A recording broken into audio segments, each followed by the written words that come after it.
I really was looking for some space for myself where I could be a little alone and do not do anything, any seva or any stuff.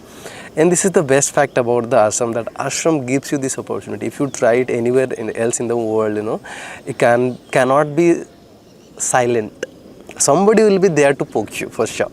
If you are in home, then definitely there will be a lot of people. If you are in office, then it is not possible at all.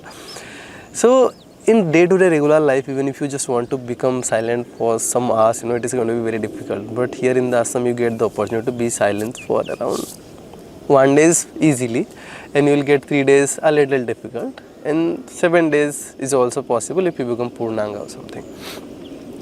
So what exactly does this do to yourself? I still remember the first day of silence, it was Ekadasi, so I had to do the pradakshina. So instead of doing 5 pradakshina, I did 7 pradakshina. And this 7 pradakshina is not something that the way I am saying it's 7 pradakshina, it's 7. It took me 6 hours to do 7 pradakshina, and throughout the time I was convincing my mind to not to quit it.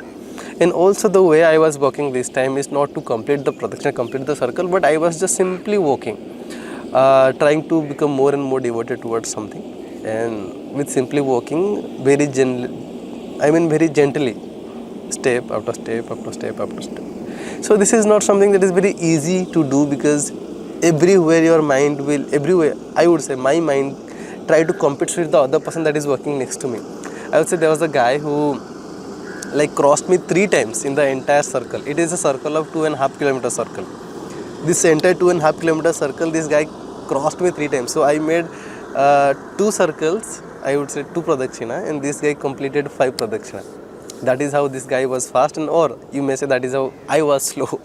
So that is one thing that happened to me throughout the time. I wanted to break one of my limitations, because after 5 pradakshina it feels like, okay, that is what they asked for me to do, and then once it's 5 pradakshina is done, I do not need to do anything. But I literally wanted to overcome this, that this is not about they are saying to do it so that you are doing it. This is about you are trying to explore yourself, you are trying to go beyond your limits.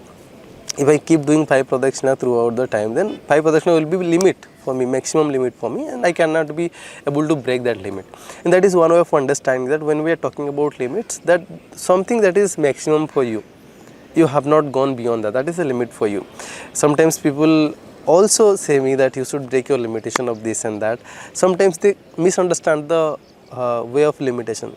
Somebody told me that, one day I was talking to somebody and I said that I always avoid people, I do not like to talk to them. And then she was a girl, she said, you should break this limitation. I said, this is not a limitation. I have been talking to girls, or I have been talking to people since very long. Intentionally I withdraw myself, because I know this is a direction in which if I keep putting myself in or keep going in this direction, then there is a dead end over there, or there is a cliff. So I do not want to go and jump into that cliff. Talking to people doesn't make any sense. Whatever you are talking, it doesn't make. If I talk about this Adiyogi is big, this mountain is big, what does it make a difference? Nothing. So whatever you talk, you can easily see, you can easily understand that all this is bullshit, is nonsense. The very reason because of which we are together, humans are together, is because of some sense of support. So if you need support, then for that I do have people around me. But mostly I do not need support right now. The way I am sure that I need support in very, very less things. Even if I do not need support in anything, particularly in this situation, I can easily survive for sure. But later part of my life, I need support. So if I need support, then I might find some people around me, and that is good enough. More people you include or involve in your life, your life becomes more difficult. They keep stretching here and there to you, and you just get stretched, and it's something that make you exhausted after a certain point of time. So this is not limitation, okay. This is something that I consciously tried to do. Now when I kept doing the pradakshina for 7 rounds, this is something that inspired me, and they asked me to go to Nadaradhana, which I missed that day. But I knew that I still have 2 days of silence in which I can easily follow the schedule. So this day I did not eat, I completely kept on walking, and by the time I just saw my watch, it was 26 kilometers in the evening. So around 26 kilometers I walked in that day, and throughout the week I walked around 80 to 90 kilometers, I think, not sure exactly.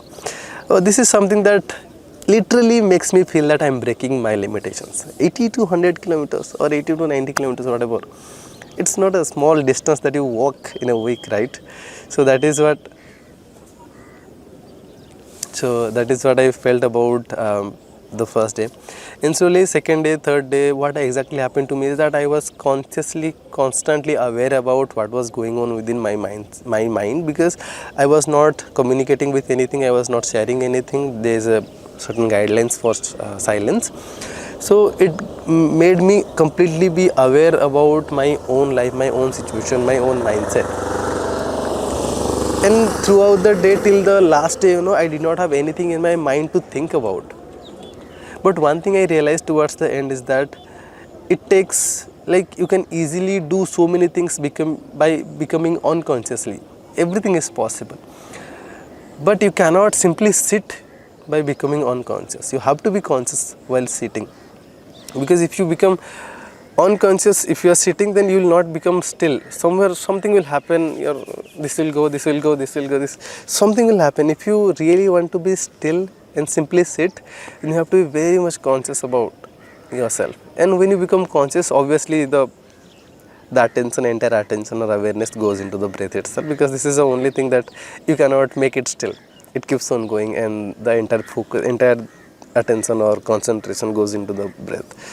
Slowly, up and down, up and down. The more you just simply sit like this, you are essentially trying to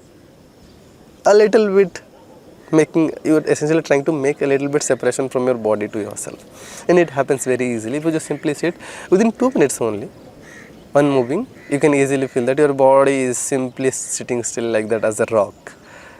It's not something you are doing anything. So this is very much easier for you to experience. So these 3 days was such a phenomenal thing that has happened to me, and I feel like at least once in a while everybody should go in 1 day silence or 3 day silence, just to see what is happening within them, just to reflect on their life. And it is really, really important, because the way we are entangled in everything, every day we have something new to worry about, something new to think about. But what is this life really want? We are not paying attention to that. So that is why it is essential that everybody should go. But it's okay, whichever people are going, whichever people are not going. But if possible, then definitely explore this aspect of life. If you simply do not communicate for 1 day, or if you simply keep your eyes closed 1 day, definitely there will be significant changes in terms of your experience of life. It also enhances the it enhances the receptivity of you also, because when you keep your eyes closed, you'll be able to figure things out with only your hands. Now simply, since you are using your hands to figure things out, your hands becomes more receptive, and so much of attention and so much of awareness goes into the hand. So right now, since we are not using this hand much, mostly eyes and ears, just to take something into your mind. So these two things are very much powerful in nature. But if you close this and simply try to feel things, then definitely you will be able to feel something that is right now not in your experience. There are so many people who can simply do this and say, okay, today will it rain. So it is also possible. There are so many people who can do this. They can simply read the humidity, simply read the texture of this air, that okay, somewhere it is raining now. It's possible. I think my grandparents, my parents, all these people still they can do this. So this is what I wanted to share, that silence has made me feel. And I think there are so many things that has happened during the silence. Right now I don't remember it, but mostly I would say it's something that really gives you an opportunity to reflect yourself. And the best thing that ashram, everything is set in such a way that if you are in silence, they'll give you a tag, nobody will disturb you, there is a food for you, you do the food. There is a temple, there is a Surya Kund, there is a mandapam where you can do your sadhana, there is a Surya Kund, Tirtha Kund, a water body in which you can take a dip.